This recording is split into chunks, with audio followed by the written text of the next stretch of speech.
Hi, everyone, and welcome to this week's episode of Leap. Thank you always for tuning into the show and listening to what I always have these most amazing guests on. This week is no exception, and I am not going to read bios. I am going to have my guests introduce themselves. I've got Jen Simonic with me today and Masey Kaplan, and Jen lives in Seattle, Washington, and Masey lives here in Falmouth, Maine. And they just have an amazing, cool business that they are doing together that I stumbled on, and it's called the Loose Ends Project. And we'll get into what that means. But I am just so excited to have the two of you here today. And I'm going to have you guys introduce yourself, what Loose Ends is, and how you started this project. So I don't care who starts. Who'd like to go first? Well, let me introduce myself since, I answered the phone today. Anyway, I'm Jen Simonic. I am an educator and a project manager here in Seattle, Washington. I have a circuitous route for my business career, so that we won't even go into that. But I am the person that knits under the table when I'm in meetings because it helps me focus. I was born before fidget spinners were a thing in school, and what I did to stay focused in school was knit. It made me not interrupt teachers as much and made me a little bit more manageable in class. And it's always been something that I've done. I've gone from doing it all the time to putting my needles down for, even years at a time. My grandmother taught me how to knit. And as a knitter, I do get a lot of people asking me to knit for people or to finish projects that they've started. And Masey gets the same types of questions all the time. Hey, can you finish this? And we do. But Masey, you want to introduce yourself? Sure. I'm Masey Kaplan. I'm also a knitter. I'm a graphic designer. I live in Maine. I work with various nonprofits doing graphic design and marketing stuff. Jen and I started Loose Ends in the end of this past summer. We have a shared passion for handwork and knitting and yarn and have friends in common. And should I go into like the origin story? Yes, please tell us what Loose Ends is. And we know it has to do with knitting. And I would love to know too, after you sort of talk about Loose Ends, how this idea grew into what it is. So it sounds like the both of you are avid knitters. You've been asked by friends in the past to complete projects. So yes, now tell us what Loose Ends is. So we have had in the past couple of years, several friends ask us to finish projects that their moms had left behind, their moms who had passed away. And we do them, but it just sort of sparked in our minds that there was an opportunity here to maybe bring in a broader community of people and of crafters to do this generous act for each other, for strangers. And so we tested the waters a little bit in this past fall, and there was just the interest was immediate and enthusiastic, and it just started growing from there. So Loose Ends matches volunteer finishers, craftspeople who are knitters, crocheters, sewers, quilters, all manner of fiber arts, handwork crafts with projects that have been left who have either passed away or who can no longer finish their work due to compromised health. So it's more than knitting, and it's kind of stretches beyond folks who have died into people we've had a lot of projects from people who have dementia, arthritis, lost their sight. Yeah. So, and we've had crewel work projects and needlepoint and cross stitch. We always get those questions, and we always tell people to sign up if they have a talent, and hopefully that we'll be able to, match them at some point. When this kind of came to fruition, everybody who has a crafter in their life, when they pass away, there is a bag left over. And there's a craft bag. Some people have a craft room that's left over. That's a more daunting task, but there's at least a bag, and that bag contains, if if it was my mom, it would have all the things that she was working on for sewing, and probably, a hammer and some other things that just didn't belong, but there's always a bag. And our friend Patty had a bag from her mom, and we went to visit her this summer with a whole group of friends, and she was like, "Oh, we're going to go through the bag today to see what you want, to see what, you can do." And when dealing with somebody with a bag like that, you got to remember, like, this is their mom's stuff, and nobody wants that to just be put in a landfill, and nobody wants that to just go to Goodwill. They want it to be used and appreciated like the person who had it uses and appreciate it. So you have to come to that bag with that in mind. Even if it's something you don't want, that doesn't mean that it's not special. So as we were going through the needles and going through the different kinds of yarn and sorting it out, depending on, like, in the back of my head, I have classrooms that can use this. I've got a church group that I know is doing this. And you're sitting there trying to figure out where stuff could go. We found these 2 blankets, and Patty told us that her mom, while she was going through cancer treatment, had wanted to finish these blankets for her sons. They're very big blankets. Patty had one on her couch that her mom had made her, and her mom wanted to make sure the boys had their own. And that's kind of where Masey said, I've been thinking about this idea. I have a name for it. It's called loose ends. Do you think there's other people? There must be other people out there that would do this. And I was just really thankful, because I don't want to crochet another blanket in my whole life. So I was like, yes, there must be. This is great timing. Great timing. Selfishly. But what was fun about the project at first, and I don't think we knew where it was going to go or how big it was going to get. At least I didn't. Did you know how big it was going to get? No, I did not expect this. So let's talk about this. First of all, I've got a couple of things to say. The name is, I love the name so much. And I think that, for me, it just, all of these, I think there's so many different metaphors that you can draw from loose ends when somebody dies. And my grandmother was a knitter. I can even feel myself getting emotional. I always do on these calls, even if we're not talking about something emotional, it's true. Like when you talk about the bag and what was in her bag. And so that just really touches me, because after somebody dies, there are so many different loose ends, and it's so sacred. The work that you're doing is so sacred for the family, of being able to finish what was started. And so so Masey, you came up with the idea, like, hey, do you think anyone else would be interested? And then you're in Maine, Jen's in Seattle, Washington. How did you begin to even think about finding the volunteers? Because do people mail their stuff in? Do you try to match volunteers locally? Like, what does that look like? That's a big job.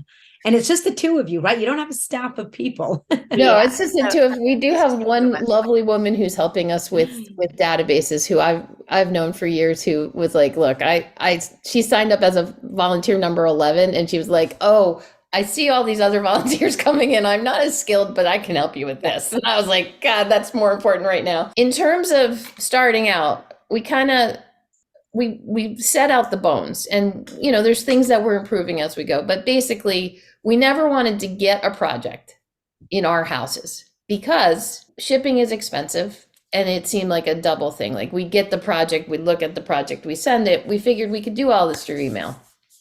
When we started, we literally Masey put me in a car with her. We made a spreadsheet, and she would drive up to an old age home and say, go. And I'd go in and I'd say, here's a flyer. We're doing this thing. And they'd go, oh, that's wonderful. Okay. And then I'd go to the next place. Here's a cancer center. Here's a synagogue. Here's a temple. Here's a hospice. Shops. There's AARP. Maybe they need to know about us. Like, we just knock on everybody's door. The yarn shops were fun, and we drop off a lot of things at yarn shops because we were working. So there was that. Masey did set up a Facebook group and was like, hey, if you want to know more about it. I shared it with my media, like my social media. She shared it with hers. And in the first month, we had about 50 finishers. I figured, and we had this lovely woman on some podcast heard about us, and I think she cried. She's like, oh, I mean, she did this whole like thing about on YouTube, and we put it up as our first press, and it was like, look, they think this is good. The projects were harder to find. We probably had 5 projects over the first couple of months, and we had to go find them. Like we found Patty with her blankets. Our friend Annie had some had some kids' sweaters that were left behind. So the way the process works, so that I don't get ahead of myself, is that somebody emails us and submits the project and says, this is what was being made.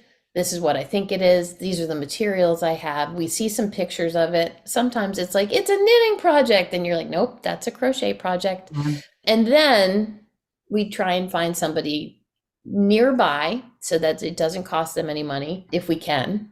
If we look at the skill set that people have said that they have, and sometimes our finishers show us things that they've done, so we have a better idea.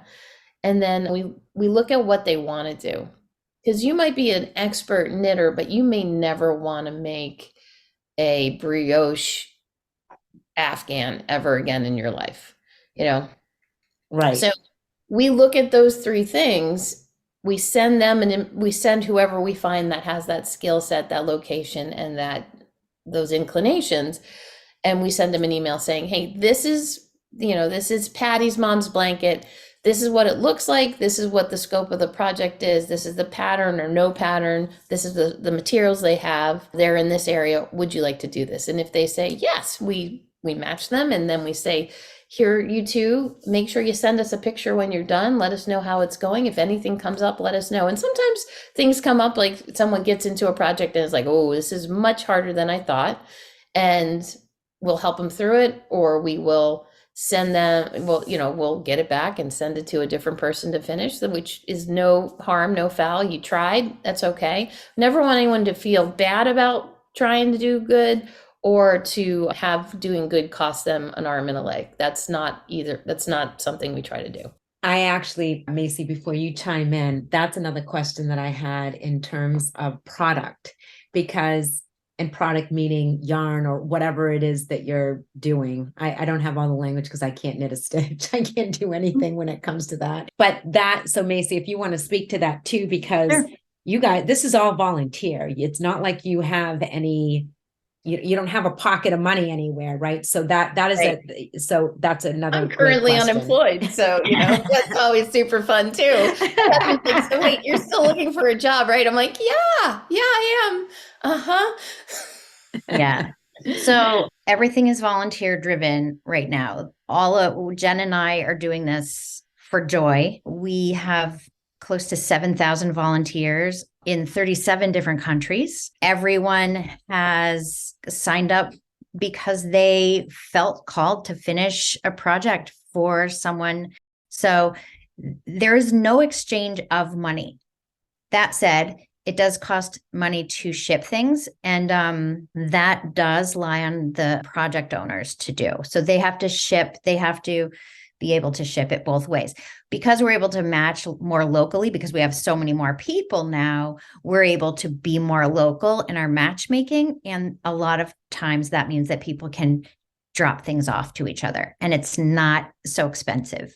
We also tell our project owners that they are welcome to tip their finishers if they choose to, but that's not our business. Like we will suggest if they want to do that, but there's no obligation to do that. And that's all done outside of our organization. We are going forward and creating a 501c3, which is expensive. And there's also, like you mentioned, occasionally there are materials that are needed. And when that's the case, we figure it out one way or another. There's either we'll have materials like between all the people involved, or we can ask the project owner to go pick them up. I'm right now trying to hunt down some discontinued vintage yarn that someone was making a sweater out of, and we can't find it. So we figure it out. We're going to have to get creative. We do, when you said we don't have a pocket of money, we have a little pocket of money, because we do have a GoFundMe going, and that is to pay our lawyer. Okay, great. So speaking of that, we will put that in the show notes, the link to your GoFundMe. So make sure We'll Cool. connect after this to make sure we have that. Okay. Well, thank That'd you. be great. Just another quick question before you go on about that. I want to slow down a little bit and go back to your 7,000 volunteers, which blew me away just now. That's insane. That's insane to me. And they're feisty. They're great, and they're feisty, and they're ready to go. They're excited. They're ready to go. They're So so excited, and they're so lovely. We had an interesting interaction on Facebook where there's like, okay, when do I get my project? And then somebody was like, I think it's like winning the lottery. And I was like, well, yeah, it is. You have, and somebody, and it wasn't me, which made me feel better, was like, hey, remember. I can read it. Yeah, it makes me read it because that's such a lovely thought. And I was like, yeah. Remember, yeah. So someone posted because they were very eager to get it. It's been 2 weeks since they signed up and they don't understand why they haven't been matched with a project yet. And the person below in the comments said, remember, we're not here for us. We're here for them. If you never get a project, that's a good thing. It means there's less heartbreak in the world. It's so beautiful. And then underneath that, someone said, getting a project means a family's loved one has died. I can wait.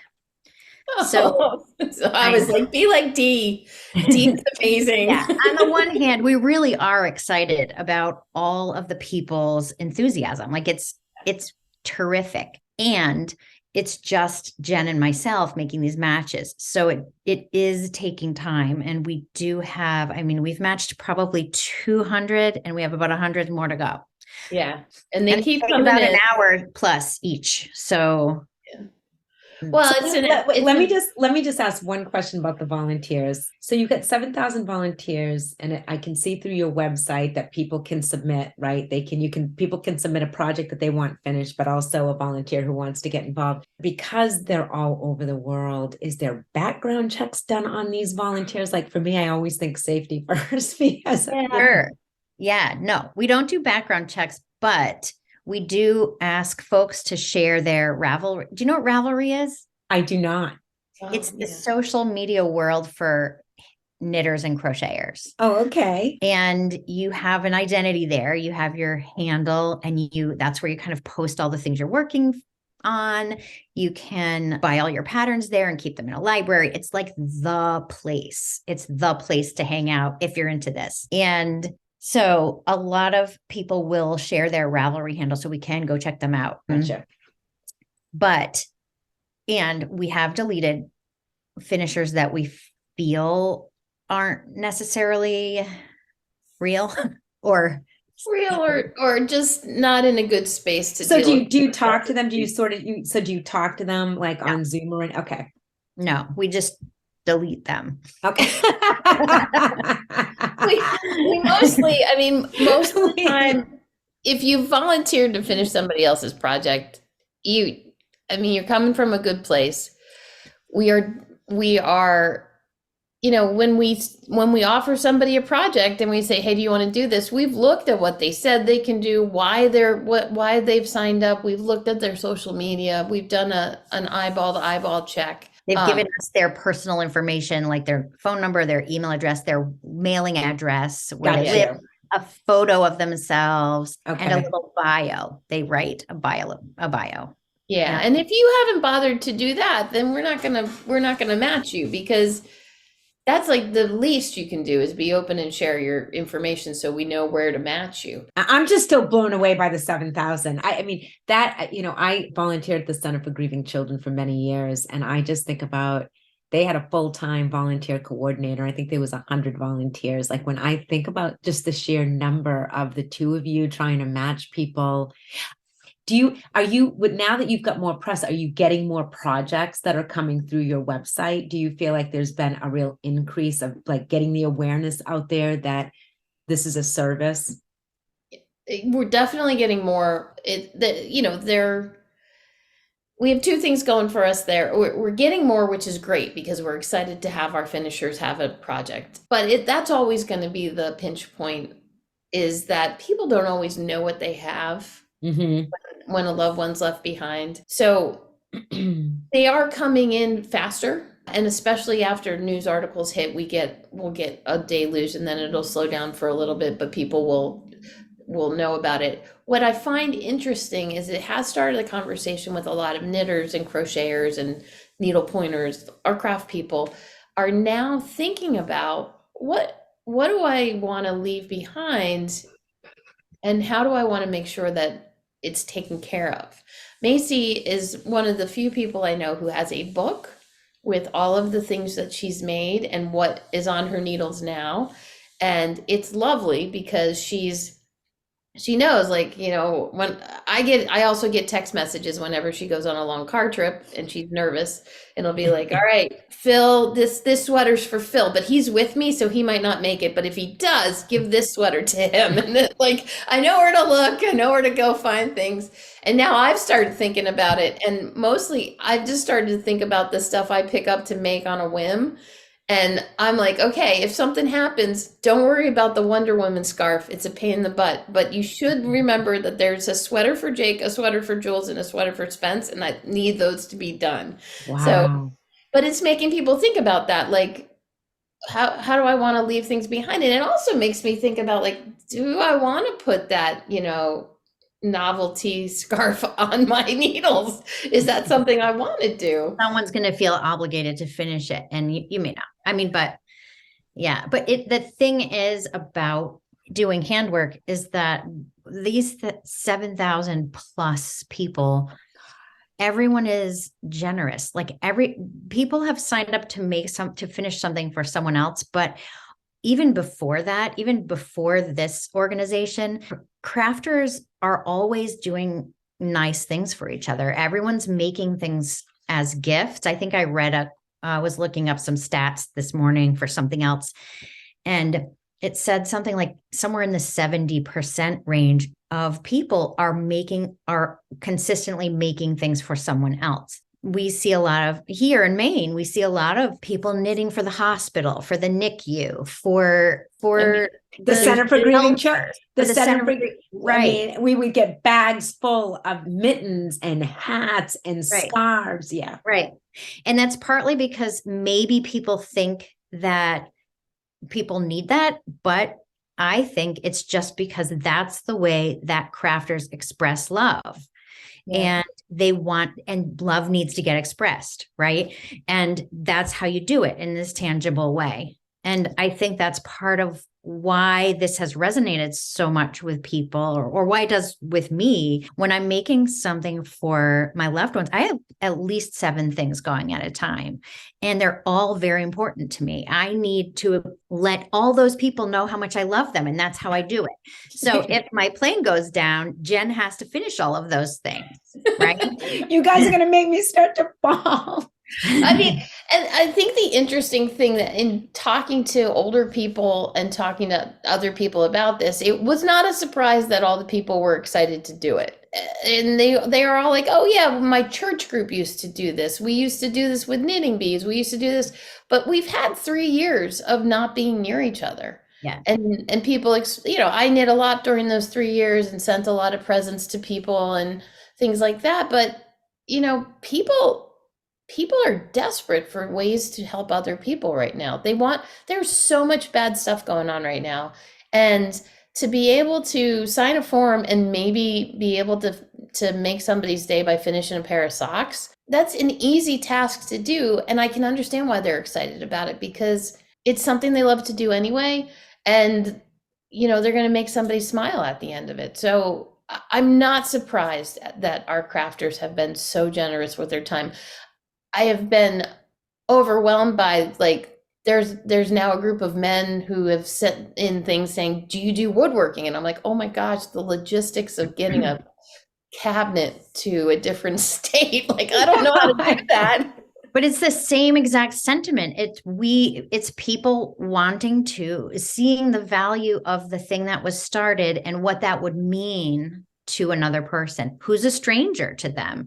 Yeah. And like Jen said, like, these last 3 years, almost exactly 3 years, right? Next week is 3 years since everything shut down here. We've had to work towards reconnecting with each other. And knitting is, of course, the perfect metaphor for that, right? Or stitching or layering, like, you are putting things back together.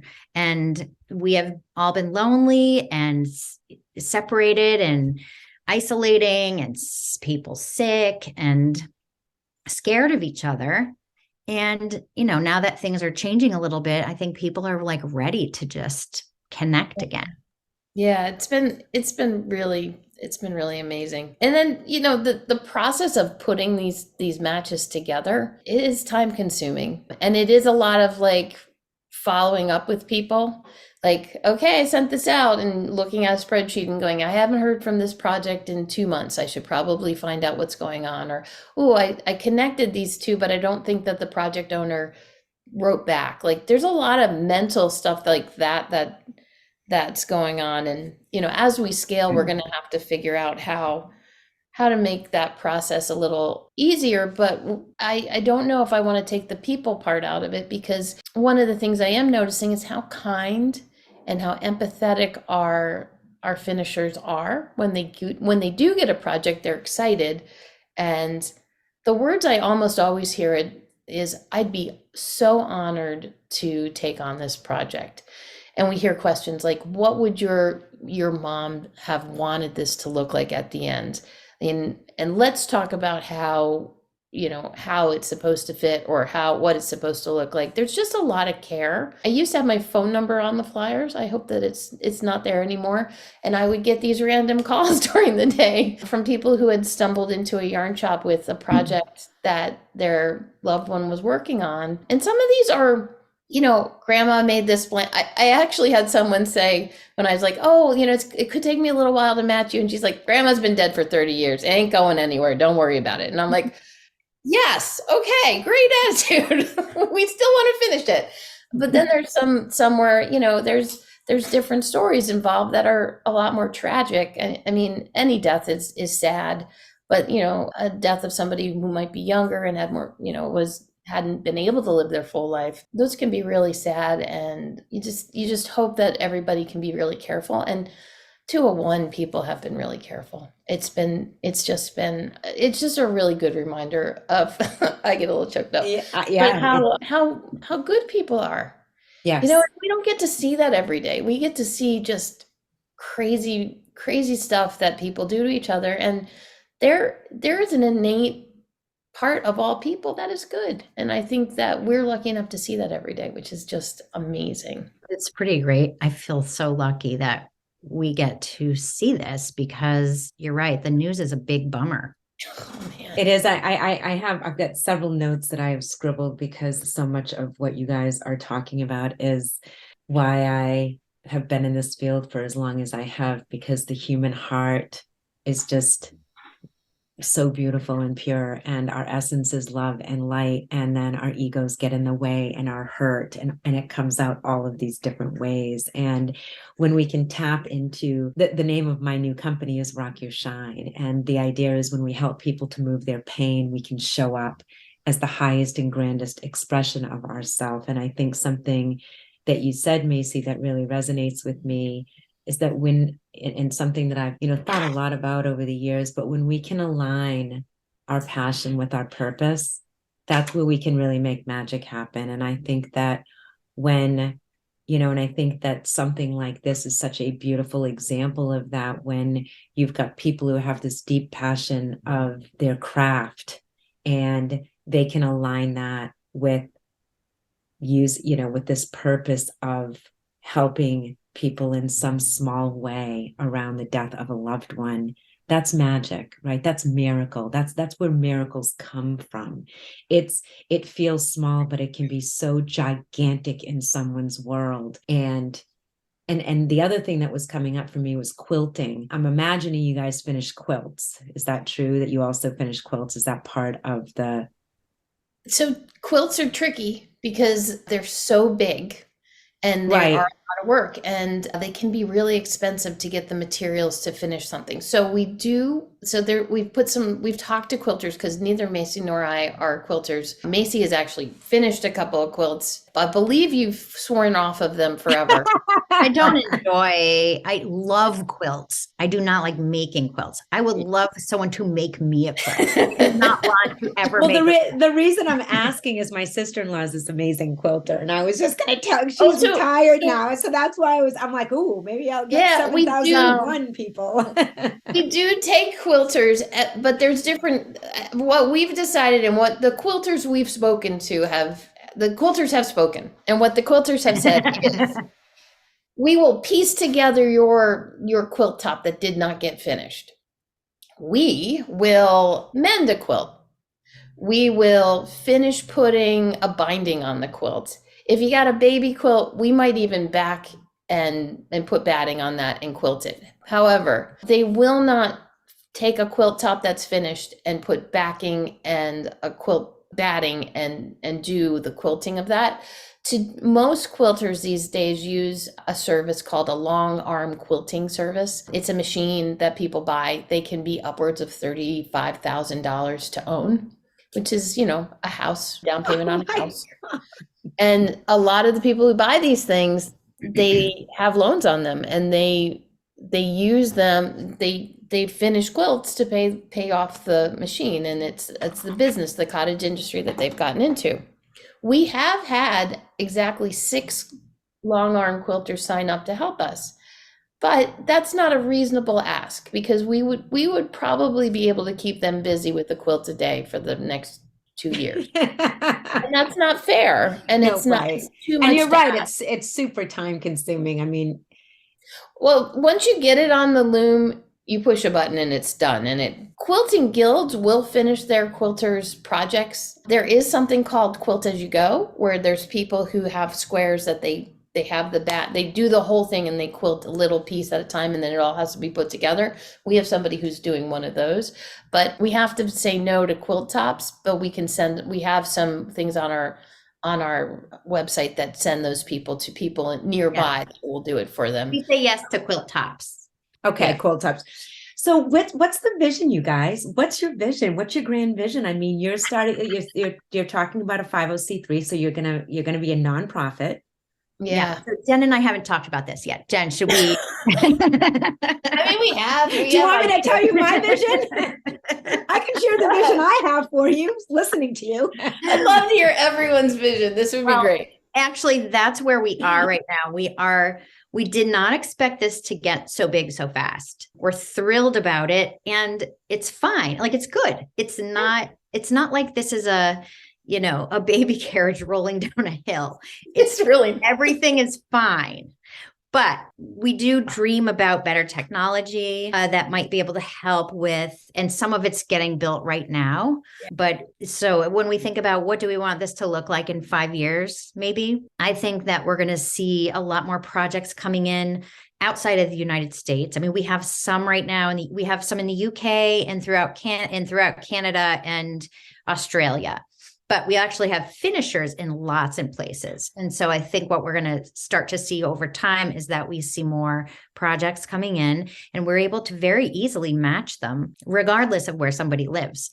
It really doesn't matter. If there's a finisher there, we can match them to the project there. So I think that's on the horizon. And that kind of lends itself to perhaps, getting a core group of volunteers that are interested in. I used to work for Girl Scouts, and I was a volunteer coordinator, and I had to beg people to do 9 hours of training for everything. But I believe there's people out there who are willing to help us match people. And we'd had offers of help, and that would require having a training program and having, just having a little bit more technology that was a little bit more siloed, so we could say, hey, you're in charge of Maine, go have fun and do good work. But these are all things that I think, that's what I've been thinking about. Masey's been thinking about making us a nonprofit. Man, it would be great if this could be my job for real. Well, that's what I do need to pay for food and clothing and 2 kids to go to college. So there's that. But it's just an idea that needed to be out there. And gosh, people have just been just so supportive. Even I think I've seen 3 snarky comments total. And the And internet other is, members shut them down. oh, They they're don't like, have to do anything. what do you call it? Macy's always saying, the internet is a self-cleaning oven sometimes. It just, my favorite was the mansplaining. We did get mansplained by somebody who was like, oh, this is so cute, but it could never work because I don't know if you know this, but there's this thing called gauge. And when you knit, you could knit the same yarn and the same needles, and it will be different sizes. And I was like, my first inclination was to be like, I've only been knitting for 46 years. Thank you for explaining gauge to me. Thank God, mister, you are out there ready to impart your knowledge on me, this lonely woman without a penis. But I didn't have to say that. You can say anything you want here. Because this lovely woman came back and said an experienced knitter knows about gauge and they can make adjustments for it. Maybe you don't know as much about knitting as you thought you did. Right. But, and I was like, oh my goodness. And I mean, I come from a science background, so mansplaining is not new to me. It's just something that happens, I guess, to all people at some point. Our finishers are so awesome that they just won't put up with it. They're like, no, And we've got finishers like, I think everybody in their head has an image of a finisher. Like it's this, little old lady from Pasadena who, sits in a corner by a fireplace with a cat on her lap, knitting away. That is not our finishers. I mean, we have some finishers like that. I might even fall into the cat category if my husband dies and I'm allowed to get one again. But man, our finishers are from all walks of lives. And they do not, if they met each other on the playground wearing, their tribe's colors, they probably would not talk to each other. But here with this common purpose, they are lovely to each other. They help each other. They give each other advice on how to do things. There's always, we can ask a question in our finisher group and within minutes we get 10 different solutions to our problem. And when you say finisher group, I just want to say, because you said that you set up a Facebook page for loose ends and for your finishers, right? So is that when you say the finishers, Two separate ones. Yeah. Okay. So there's our Facebook page for loose ends, but then there's a private group just for finishers who've already signed up where we all can talk about, without using anyone's names. We have privacy, but you can ask questions about your projects. You can ask for help. Everyone's offering help all the time, trying to solve mysteries. What is this? What stitch is this? Has anyone seen this pattern before? Because it wasn't left with the project. Or we will sometimes, if we're having trouble matching something locally, then we can kind of post it up there and say, hey, this is up for grabs. Who wants to do this one? And I bet you've got like a swarm of people, right, that come in. Yeah. Right. Which is nice because otherwise we're matching geographically close. But if that's not working out, we'll kind of move outward. And when we start moving out, we're like, Jen and I don't understand Texas geography. I'll tell you that's Texas is big. It's huge. And we've had people who are like, I looked at the map and yes, I can do that. I'm 5 hours away from that person. But if you look in Louisiana, that person is 20 minutes from Shreveport. I'm like, we're like, okay. All right. And then I'll go through Shreveport and find the 3 knitters who are like, yes, I love doing blankets. I'll do that. Yeah. So I guess my question is then, because obviously this is, when did you say you started this in 2020? When did you guys start? August, September. 6 months ago. And you've got 7,000. So when I asked you what your vision was, my vision for you, in case you're interested. Interested. I just thought, wow, they are going to be, you could be a huge nonprofit where you have branches all over the world. And, where the fundraising that you guys really work off, where you have grants and fundraising, but that this is a viable nonprofit where you've got a team of people. And, Jen, I mean, just think about it. You haven't done much, right? I mean, you've had a little bit of press, but to have 7,000 volunteers is so outrageous to me. I'm like I mean, I've been volunteering my whole life, and I know how challenging it is for places to actually get volunteers.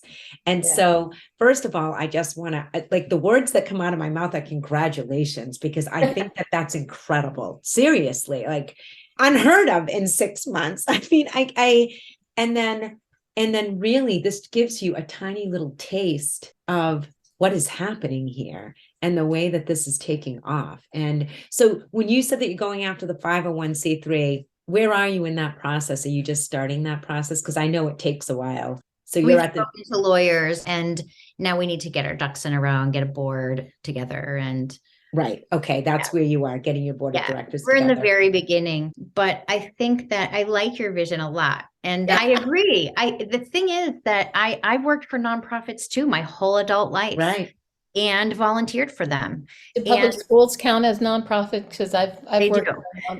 But you're trying to rustle up helpers. And I think that maybe, and I don't think that Loose Ends is any more special than any other organization that's asking for volunteers. But I think that what we're offering is, one, you don't have to leave your home, right? Exactly. Yes. Yeah.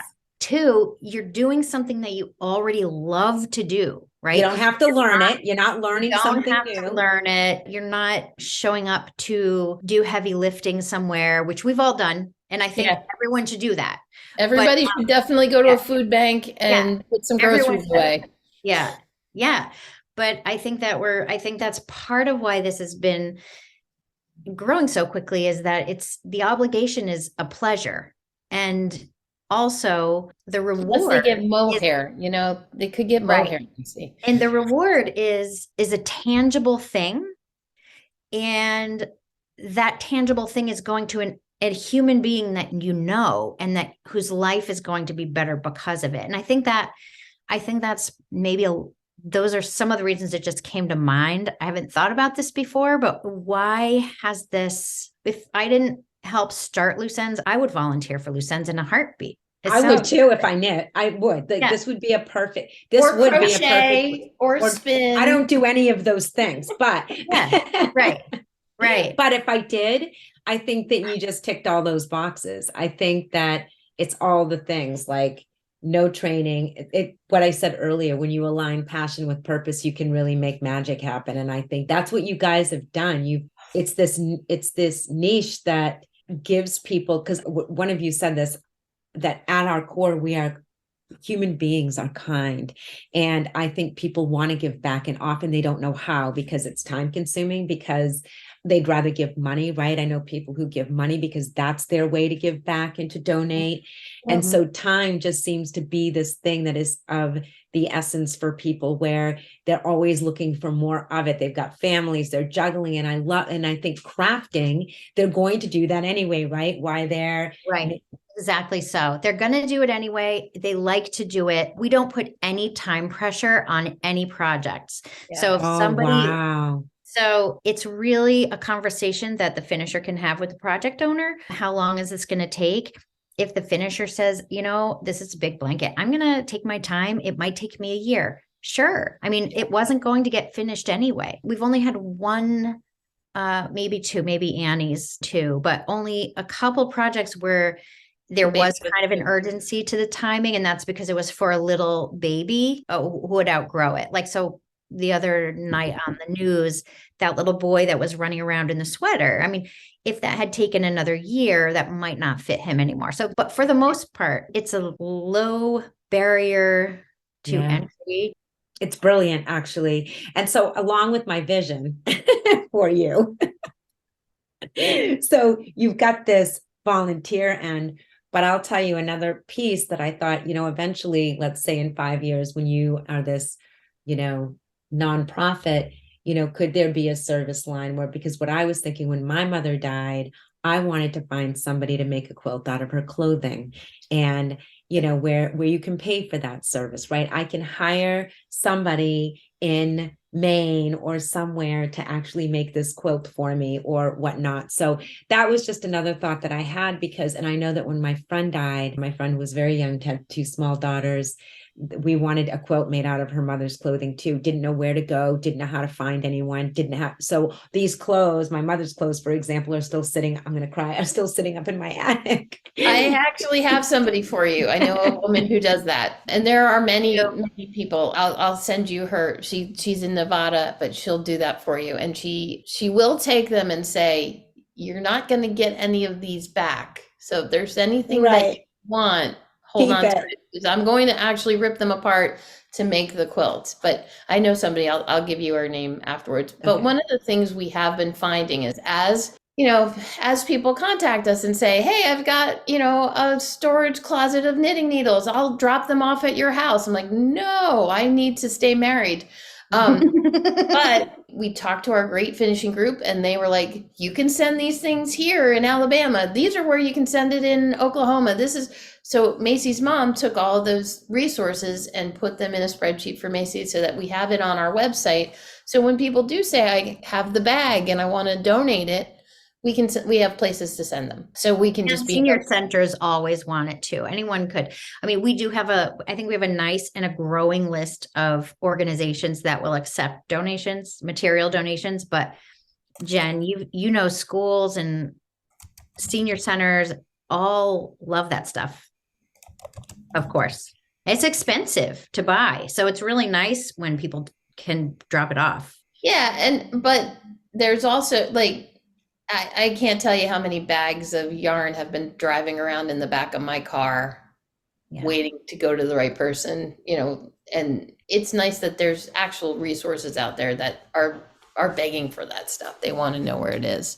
So I want to ask you guys a couple of questions. I always end our interviews with 2 questions, but before I jump into those questions, typically it's for people who have been through a deep loss. So I just don't want you guys to think like these questions are coming out of nowhere. But I want to ask you, before I ask you these 2 questions, how has this project, how has it impacted each of your lives? Well, you want to go first or me? I've got it. You go first. Well, I am newly empty nested. My kids are all out of the house and I was empty nest. I had an empty nest for 5 minutes before I decided to start a new organization. So I would say that it's definitely filling up at least 80 hours a week of my time. So far, I have loved every moment of it. And that's how it's impacted my life. It's filling up all of it's taking up all of my energy and my time, but in a nice way. And I've been able to talk on a daily basis, if not hourly, with Jen. And before this, we would talk once in a while. Yeah. So that's actually been that's been the awesome part, because Masey's one of those people that I love having in my life. And we've known each other for 25 years. Wow. Never lived in the same place, but always somebody that, I could send a text message and be like, what the heck is this? What do you think about this? And, we do share the passion for fiber. I recently got to walk around a yarn store where she was like, oh my God, that's so ugly. But she's on my FaceTime. I was like, okay, shush. They can hear you. All right. But, it's really, I was a public school teacher for a while. And I recently I got the trophy, I can die now because I converted one of my students and did a good enough job teaching that she wanted to be a public school teacher. And she actually wrote her essay about how I was the reason that she was a teacher. So I win all what do you do? I'm a teacher. Go ahead. What else? What do you got? But, in the last 10 years, I've been working in industry and helping small businesses take money and grow their business, which, those people need to eat. My heart wasn't really in it. And I every day get to wake up and be like, who can I make happy today? I get to make a finisher happier. I get to and give them some purpose. I get to finish something unfinished that's going to make someone feel a little bit better, that their loved one is being taken care of. I'm not curing cancer. I went to school to be a biology researcher. That didn't pan out. I talk too much. I'm not as exact as I need to be, but I do love the fact that every day we get to help make people's lives a little bit brighter and, just do some good, which is a lovely thing to be able to do. Because, there's there's three big lies in the world. It's you are what you do for a living and make a wage for. You are what people think of you, and you are what you have. And I think that a lot of people get stuck in those things, and you're not those things. You're what you think and what you do and what you contribute, and that could be anything. So that's what I've gotten out of this, is that we're helping people.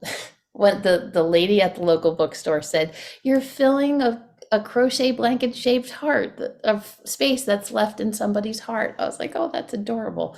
But yesterday we were told that we were the Tinder of generosity. Yeah, that was awesome. That's awesome. I love that. The Tinder of generosity is so great. All right.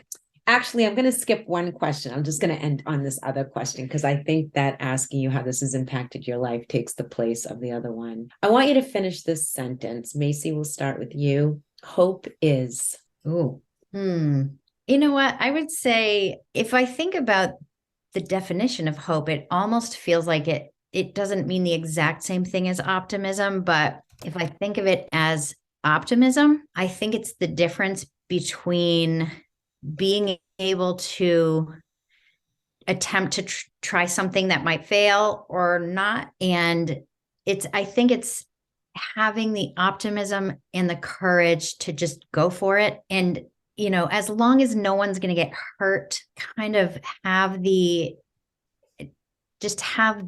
ability to say yes to something that you really don't know. It's going to be a mystery what's going to happen, but being hopeful or being optimistic that maybe something good will come out of it at the end. And that's what I'm always trying to tell my kids. And they don't want to hear me talk about that, but I genuinely believe that if you try to have a good attitude, that you do get farther. It doesn't mean everything's going to work out, right? But feel better about it. And sometimes it does help you find your way, I love that. Yeah. Thank you for that. Jen. I have a tenuous relationship with hope. I feel like hope is getting up in the morning and just knowing that there's going to be a good resolution to the day and things like that. Somebody who struggles with depression and things like that, it's not always there. Hope and joy are not always accessible. I think that hope is the ability to be able to push those thoughts out of your mind and be able to it's kind of a letting go, because you're like, all right. And we have these acts of optimism and hope every day. I think I have to go with it. It has a little bit to do with optimism, where, every day we're matching people and we're hoping that it's going to be a good match, and we're hoping for the best. And I think that ability to just be like, I'm just going to send this email, I'm going to pick up the phone, and not react in a negative way to those things is amazing. Like, there's so many, I've got 10 emails in my box right now that are responses to hope, which are like, hey, here's what we've got from this finisher, or excuse me, from this owner. What do you think about it? And they're like, yeah, I could definitely do this. This is exactly what I want to do. And those give me those feed that feeling of hope, because so many people have not disappointed us. So many people have just been so generous and thoughtful with their time that you can't help but have it. So I think the other question is, what has this given me? It's given me more hope for people, just at that base level, understanding that everybody at some point experiences loss, everybody experiences grief. And on some level, everybody wants to be able to help a little bit. So that's what my response. I don't know if that was an answer to what hope is. Your answers are beautiful. I've enjoyed this conversation so much. Oh, good. And so let's talk about where people can find you. Your organization is looseendsproject.org, correct? Yep.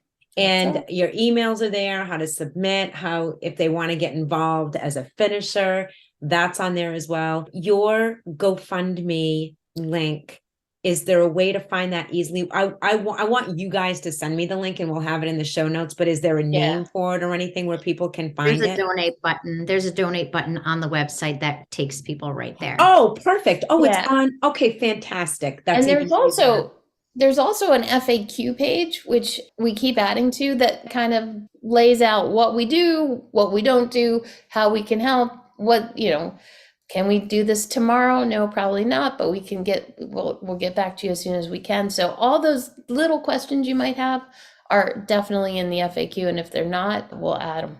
Well, I want to thank the two of you so much for spending time with us today. I want to thank my listeners for tuning in. And I think it's exciting what you guys are doing. And it's obvious you're hitting something here with the rapid growth without really very little marketing around what it is that you guys are doing. So I want to thank you guys for what you're doing in the world and for being here. Is there anything else you'd like to say to listeners, that any questions I haven't asked, or any other things that you want to say before we end? I would just say, if you have a good idea, or if your friend has a good idea, you should just try and do it if you can, because you never know what's going to happen, especially if you look around and you see that idea is not out in the world yet. So it never hurts to be hopeful or try something. Even if you fail, you've at least tried.